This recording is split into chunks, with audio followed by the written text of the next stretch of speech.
హైదరాబాద్ నుంచి ఎట్లా వచ్చింది మరి పుణ్యానికి వచ్చిందా సామాన్లు చేతులు కాలే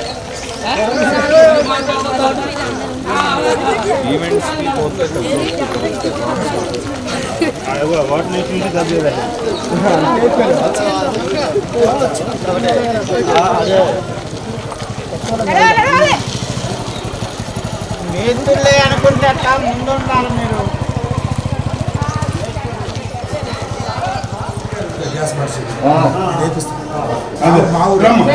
అన్ని పంపిస్తూనే ఉన్నాం వాళ్ళకి, అన్ని పోతూనే ఉన్నాయి.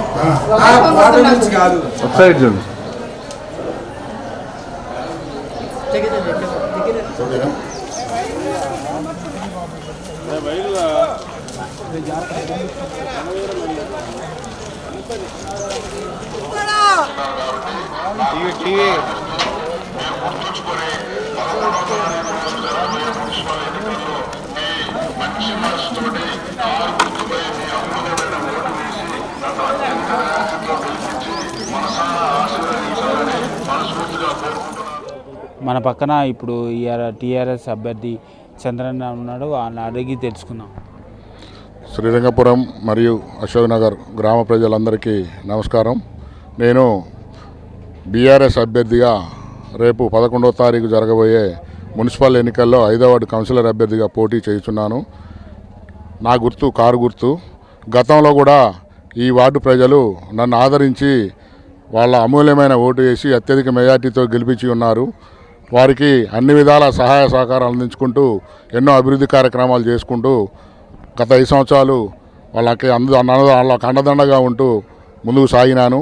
ఇప్పుడు కూడా మళ్ళీ వాళ్ళని ఆశీర్వదించాలని, వాళ్ళ మంచి మనసుతో నన్ను ఆశీర్వదిస్తే మళ్ళీ గెలిపిస్తే జరగబోయే 5 సంవత్సరాలు కూడా ఇంకో అనేక అభివృద్ధి కార్యక్రమాలు చేయాలనే ఉద్దేశంతో ఇప్పుడు పార్టీ నాకు ఈ అవకాశం ఇచ్చింది. ఈ 5వ వార్డు అభ్యర్థిగా కారు గుర్తుపై పోటీ చేస్తున్నాను.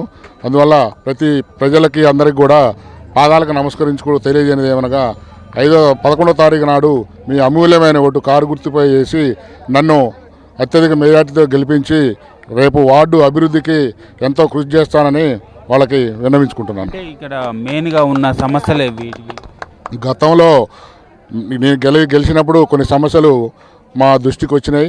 అప్పుడు చైర్మన్ అభ్యర్థిగా కూడా వనపర్తి శిరీష లక్ష్మీనారాయణ గారు ఉన్నారు. మాకు ఎంతో సహాయ సహకారాలు అందించి మా వార్డుని అభివృద్ధి చేసి ఉన్నారు. వారి సహకారంతో అప్పుడు అనేక రోడ్లు, డ్రైన్లు, శ్మశాన వాటికలు డెవలప్ చేసుకుని పట్టణ ప్రకృతి వనాలు డెవలప్ చేసి ఉన్నాము. ఇప్పుడు మా ఊరికి వచ్చిన ఆ అర్బన్ హాస్పిటల్ కూడా గత ప్రభుత్వంలో మా చైర్పర్సన్ గారి సహాయ సహకారాలతో శాంక్షన్ చేయించింది. అప్పుడు డబ్బులు రిలీజ్ కాలేదు, ఇప్పుడు డబ్బులు రిలీజ్ అయ్యి ఆ హాస్పిటల్ నిర్మాణం ఇప్పుడు జరుగుతున్నది. అదేవిధంగా మిషన్ భగీరథ వాటర్ అందరికీ అందుబాటులో లేదని మిషన్ భగీరథ ట్యాంక్ను కూడా శాంక్షన్ చేయించి అట్టి వరకు కూడా ఇప్పుడు కన్స్ట్రక్షన్ ఉంది. అది ఒక 2-3 మంత్స్లో కంప్లీట్ అయ్యి ఆ వాటర్ కూడా మన గ్రామ ప్రజలందరికీ కూడా చేరుతాయి. అనేక అభివృద్ధి కార్యక్రమాలు చేసినాము. ఇంకా ముందు కూడా ఇప్పుడు నన్ను గెలిపించుకుంటే ఇంకా అనేక కార్యక్రమాలు చేస్తాను. ముందు కూడా అందరికీ అందుబాటులో ఉండాలని నేను ఈ ప్రయత్నం చేస్తున్నాను. అందువల్ల మనస్ఫూర్తిగా ఆశీర్వదించమని ప్రజల వద్దకు చేరుకొని వాళ్ళ ప్రచారం దగ్గర ఇంటి గడపడకు ప్రచారం చేస్తున్నాను. వనపర్తి లక్షణాలను వాళ్ళని అడిగి తెచ్చుకున్నాను. కోదాడ పట్టణ ప్రజలందరికీ నమస్కారం. గతంలో జరిగినటువంటి 2020లో జరిగినటువంటి మున్సిపల్ ఎన్నికల్లో బీఆర్ఎస్ పార్టీ అభ్యర్థులందరినీ కూడా గెలిపించి మున్సిపల్ చైర్పర్సన్గా మాకు అవకాశం ఇవ్వడం అనేటటువంటి జరిగింది. బీఆర్ఎస్ ప్రభుత్వం ఉన్నప్పుడు పట్టణంలో జరిగినటువంటి అభివృద్ధి మీ కళ్ళ ముందు అందరికీ కనిపిస్తుంది. బాలాజీనగర్ శ్మశాన వాటిక అయితే ఏంటి, కుమరబొండ, లక్ష్మీపురం, తమ్మర, శ్రీరంగపురం శ్మశాన వాటికలు అయితే ఏంటి, అట్లాగే ఉత్తమ్ పద్మావతి నగర్ పార్క్ అయితే ఏంటి, మన గాంధీ పార్క్ అయితే ఏంటి, రకరకాల సెంట్రల్ లైటింగ్ సిస్టమ్ ఏంటి, ఆ తర్వాత ప్రతి వార్డులో కూడా మెయిన్ కాలువలు కట్టడానికి, రోడ్లు చేయడానికి మేము చర్యలు తీసుకోవడం జరిగింది. అట్లాగే మీకు అందరికీ తెలుసు పట్టణ పారిశుద్ధ కార్యక్రమాలకు సంబంధించి గత ప్రభుత్వంలో మేము ప్రతి వార్డులో కూడా ఎంత శ్రద్ధ తీసుకున్నామో ప్రత్యేక కార్యక్రమాలు నిర్వహించి పారిశుద్ధ్యం పైన మేము కాన్సన్ట్రేషన్ చేయడం జరిగింది. అలాగే హరితహారం లాంటి కార్యక్రమాలతోటి మేము పట్టణాన్ని ఆహ్లాదకరంగా మార్చడం జరిగింది. అట్లాగే లేఅవుట్స్లో ఉన్నటువంటి వాటన్నిటిని కూడా రిజిస్ట్రేషన్ ఐడెంటిఫై చేసి రిజిస్ట్రేషన్ చేసి 24 ఎకరాల స్థలాన్ని ప్రభుత్వం మున్సిపాలిటీకి అప్పగించడం జరిగింది.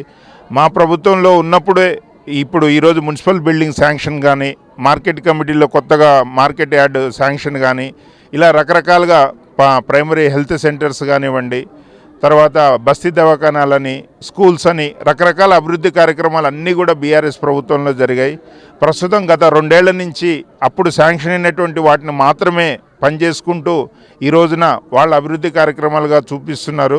అది ప్రభుత్వంలో నిరంతరం ఒక ప్రభుత్వం మారిన తర్వాత జరగాల్సిన కార్యక్రమాలు కాబట్టి జరుగుతున్నాయి, కానీ దానికి పునాది పడింది మాత్రం బీఆర్ఎస్ ప్రభుత్వంలోనే. కాబట్టి అలాంటి పని చేసినటువంటి ఆ టైంలో పనిచేసిన కౌన్సిలర్స్ కూడా, చంద్రశేఖర్ లాంటి వాళ్ళ లాంటి కౌన్సిలర్స్ కూడా కేవలం అభివృద్ధి కార్యక్రమాలే కాకుండా అందరూ కూడా వ్యక్తిగతంగా గ్రామంలో వ్యక్తిగతంగా అందరితోటి ఉంటూ బాగోగులు వాళ్ళ ఇంట్లో జరిగే ప్రతి కార్యక్రమానికి హాజరవుతూ వాళ్ళతో వ్యక్తిగతంగా సంబంధాలు పెంచుకుంటూ వాళ్ళకి ఏ కష్టాలు వచ్చినా కూడా నేనున్నా అంటూ తీర్చుకోవటం అనేటటువంటిది కూడా వారు చేసినటువంటి ఒక భాగం. ఆ చేసినటువంటి ఆ సేవ ఈరోజు ఖచ్చితంగా చంద్రశేఖర్ అత్యధిక మెజారిటీతో మళ్ళీ గెలిపించుకోబోతున్నాము.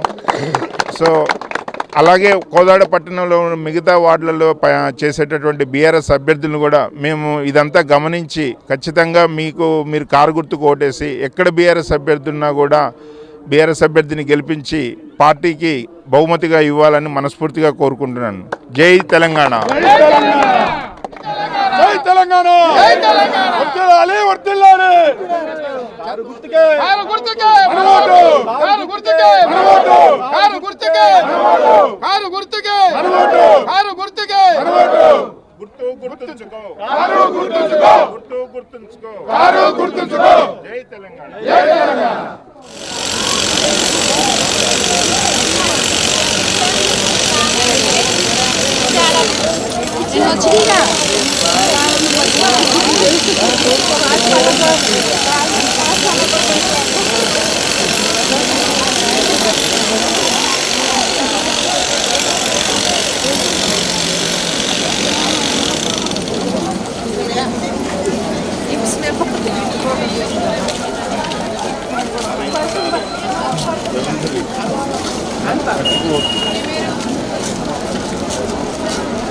మెజార్టీతో గెలిపించగలదని కోరుచున్నాం. వీరి యొక్క ఎన్నికల గుర్తు కారు. కారు గుర్తుపై మీ పవిత్రమైన అమూల్యమైన ఓటు వేసి అఖండ మెజార్టీతో గెలిపించగలరని కోరుచున్నాము. కందుల చంద్రశేఖర్ గారు పేదల పెన్నిధి, బడుగు బలహీన వర్గాల ఆశా జ్యోతి, నిత్యం మనందరి మధ్య ఉండే నాయకుడు, నిరంతరం ప్రజల మనిషి. వీరి యొక్క ఎన్నికల గుర్తు కారు. కారు గుర్తుకే. కారు గుర్తుకే. కేసీఆర్ గారి నాయకత్వం. జై బీఆర్ఎస్. జై జై బీఆర్ఎస్. బొల్లమల్లయ్య గారి నాయకత్వం. కారు గుర్తుకే.